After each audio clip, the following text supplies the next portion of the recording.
Hello, I'm Danny Peart. I've been watching the other poets read, and today I'd like to contribute to the Dead Poets reading series. I'll be reading the life and work of Pablo Neruda.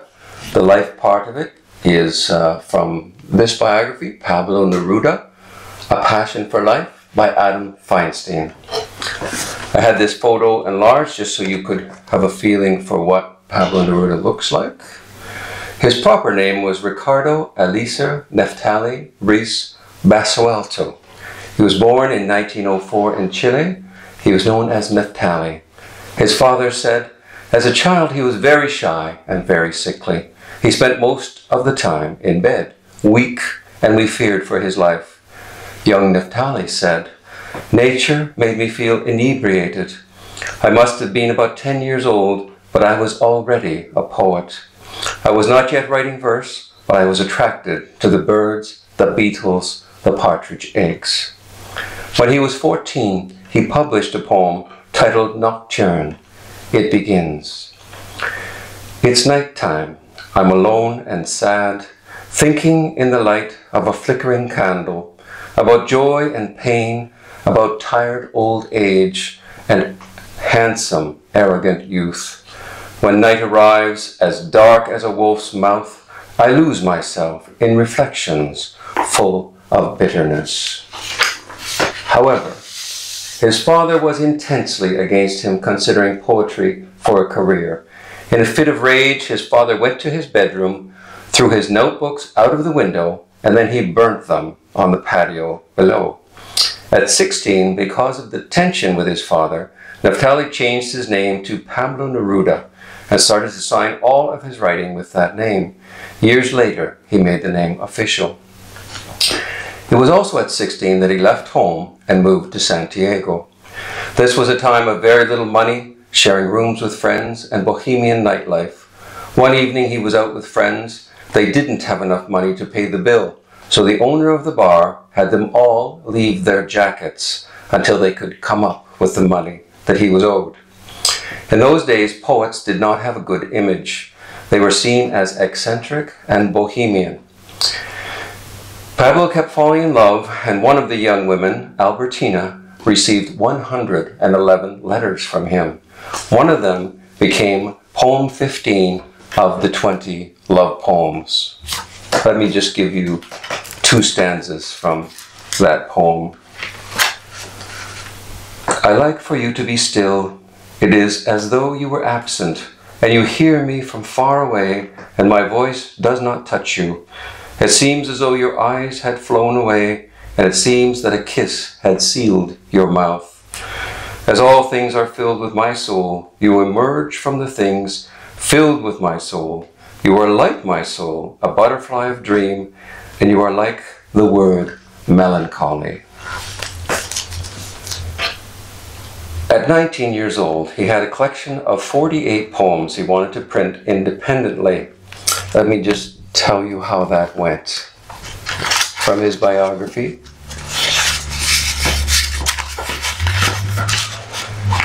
He says, I had setbacks and successes every day, trying to pay for the first printing. I sold the few pieces of furniture I owned, the watch which my father had solemnly given me, on which he had 2 little flags enameled, soon went off to the pawnbrokers. My black poet suit followed the watch. The printer was adamant, and in the end, when the edition was all ready and the covers had been pasted on, he said to me with an evil look, you are not taking a single copy until you pay me for the whole lot. To get the books, he signed over his rights to this book for 500 pesos, a value of about $5. Neruda never learned to drive.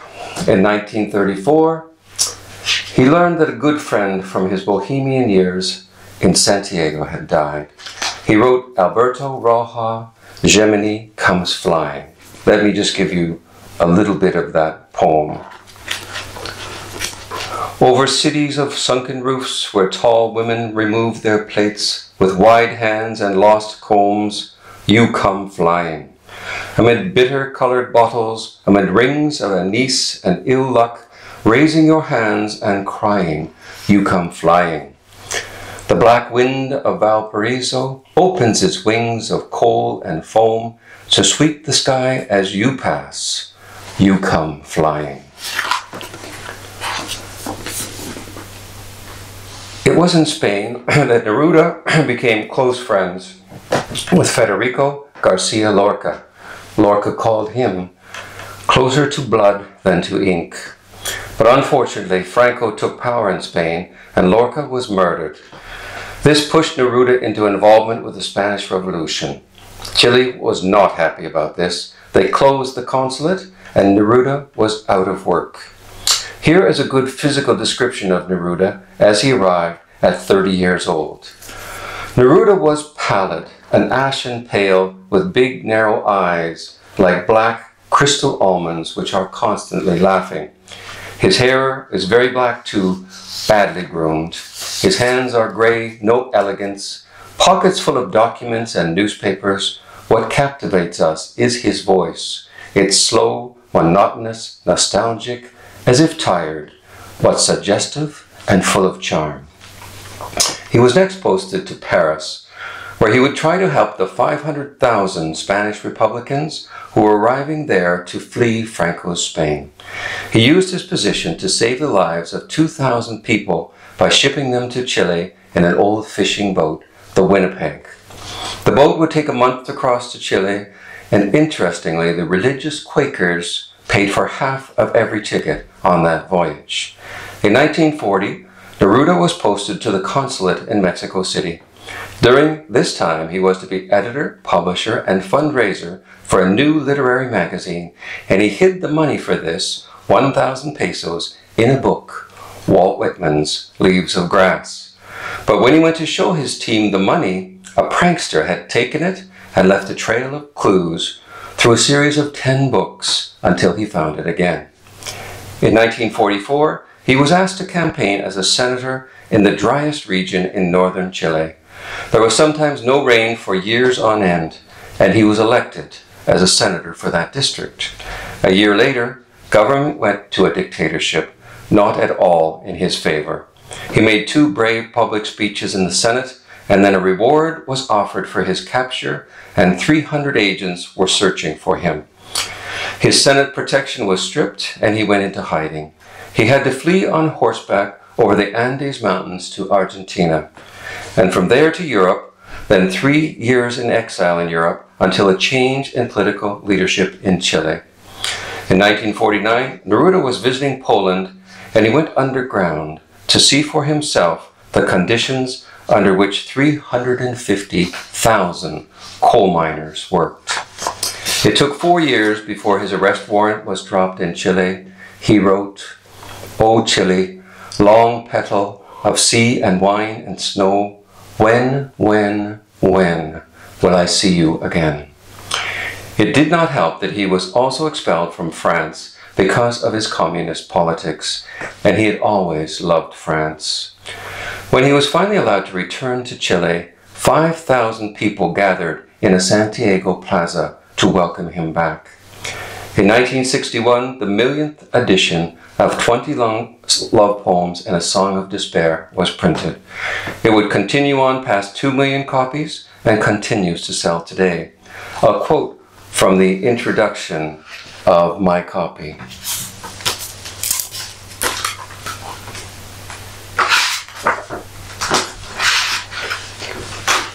A friend of mine, a Catalan poet, has told me that he once heard Pablo Neruda read his poetry in Venezuela in the 1960s to an audience of well over 600 people. When Neruda finished, there were requests from the audience. The first was for poem 20 from the 20 love poems. The poem begins, "Tonight I can write the saddest lines." Neruda apologized. He had not brought that particular poem with him, at which point the friend said 400 people stood up and recited the poem to him. In that same year, 1961, he was awarded an honorary doctorate from Yale University. In 1965, Neruda was given an honorary doctorate from Oxford University. In 1967, his collection, Fully Empowered, was translated into English, and fortunately my brother gave it to me in 1988. I wanted to read to you a little of the poetry in this collection. Just two poems. The first is called Investigations.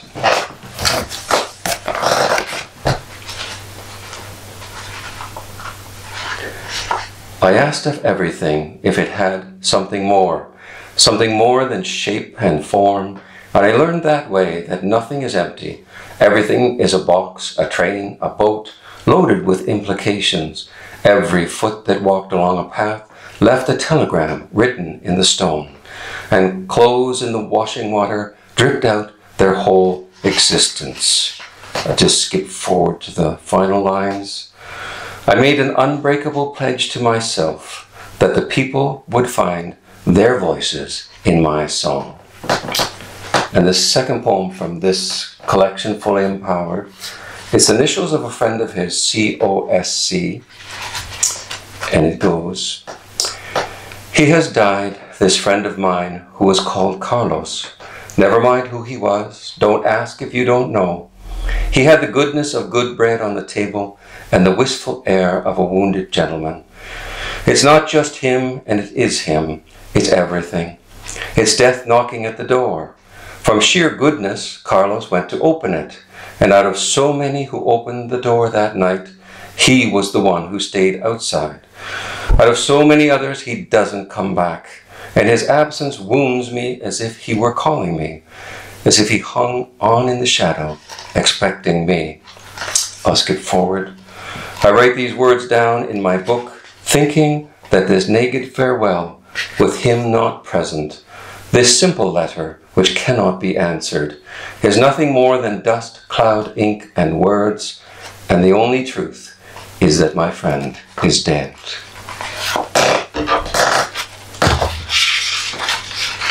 Neruda kept being supportive of the Soviet regime, but in his 1969 collection, End of the World, he wrote his response to Soviet tanks crushing the Prague Spring the year before.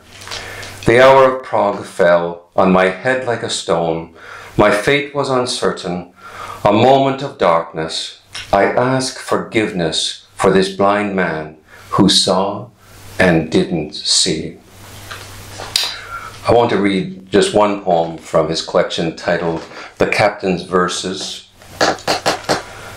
I first heard it read in the movie Truly, Madly, Deeply in 1990, and the poem is titled The Dead Woman. If you are not living, if you, beloved, my love, if you have died, all the leaves will fall on my breast, it will rain upon my soul night and day, the snow will burn my heart, I shall walk with cold and fire and death and snow. My feet will want to march toward where you sleep, but I shall go on living, because you wanted me to be, above all things, untamable, and love, because you know that I am not just one man, but all men. At 66 years old in 1970, he had the signs of early prostate cancer, but he chose to ignore them, and it would take his life 3 years later at 69. In 1971, he was awarded the Nobel Prize for Literature, and he wrote, "There is no insurmountable solitude. All paths lead to the same goal, to convey to others what we are.